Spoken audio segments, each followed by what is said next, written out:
here. I'm sure we'll get away from this. But I arise to move Amendment 12 that appears in my name.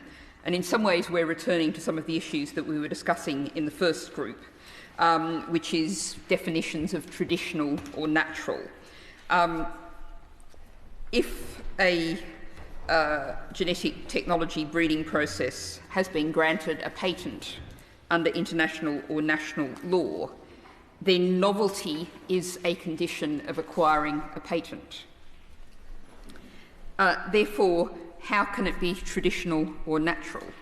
Now, I would very freely confess to your Lordship's House that I'm not an expert on intellectual property, and I think the amendment also in this group, 74, in the name of the Noble Lord Krebs and others, deals with the specific issues of how this interacts with intellectual property law and the issues that were raised by your Lordship's House oversight committees that the government has insufficiently considered that. I'm going to leave that entirely to Noble Lord Krebs, because intellectual property is definitely not my area. But I do think it is worth exploring this issue of how something can both be traditional or natural and patented, whether you're using that as the process to create an organism or the organism itself. Now, I think it's worth thinking about how the words traditional and natural are used. The idea is that something traditional or natural is being tried or tested for generations. It's associated in the public mind with safety. We know that food, feed and seed labelled as traditional or natural draws a higher level of consumer trust. So these words are important in their own terms, but they're important in terms of the technical understanding. And I think it is worth going back a little to the whole issue of CRISPR-Cas9 technology. And it is worth noting that the four pioneers in this area were once collaborators and colleagues, but are now involved in a bitter patent dispute over who has the right to the core technology.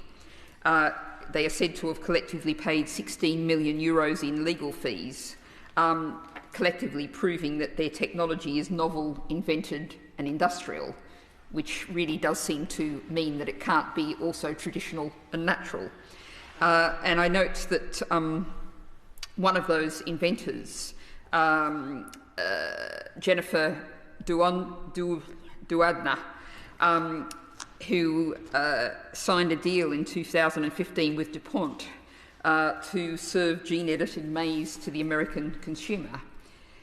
So if something is indeed novel, uniform and anthropogenic, then surely a proper risk assessment is essential and should be an absolute requirement before such processes or products are authorised or given access to the English market. These also comes to some issues that we're going to be discussing later about labelling.